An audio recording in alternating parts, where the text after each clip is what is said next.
Hello beautiful people, especially mga kabayan! Papunta kami sa event ng Filipino community here in Linköping City, Sweden.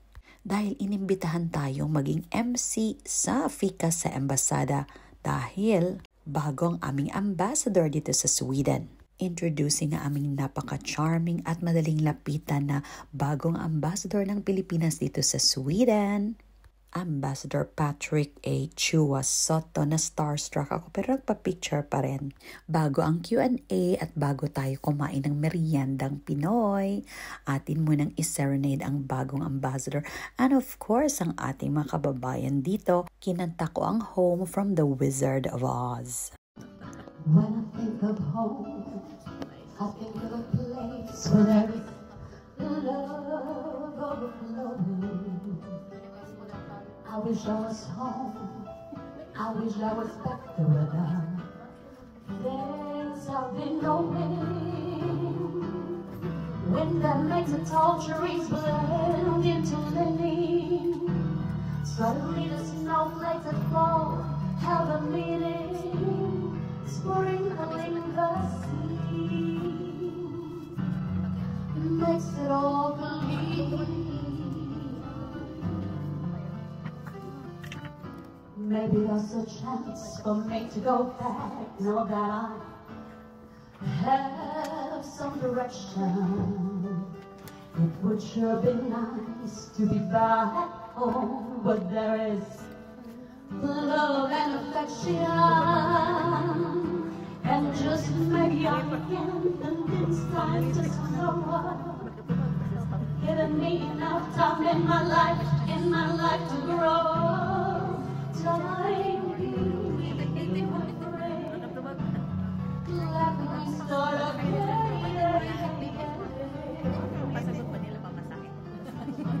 Suddenly my world's gonna change, but I still know where I'm going. I have had my mind spun around in space, and yet I will watch it growing. I know you're listening, God. Please don't make it hard to know if we should believe the things that we see. Tell us, should we run away? Should we try and stay, or would it be better just to let things be? Oh, living here in this brand new world might be a fantasy, but it taught me to love, and it's real, and it's real to me. And I love that we must look inside our hearts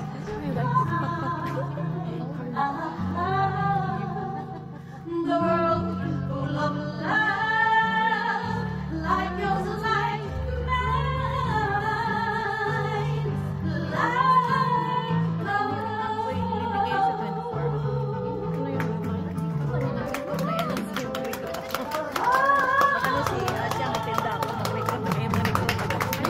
After natin mag-serenade sa ating ambassador at mga kababayan, it's Fika Merienda time.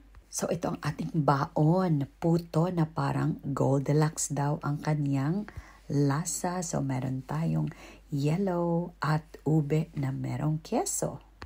Nagdala din tayo ng ube halaya at bubura natin yan ng keso. Ito na nga siya, ube halaya with shredded cheese. At ito pa, nagdala din tayo ng special biko with latik. And finally, we have also banana cake. We are grateful na bisita tayo ng ating bagong ambassador.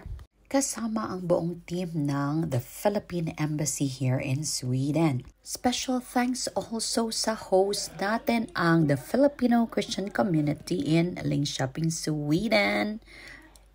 Thank you so much for watching. Mabuhay and God bless us all.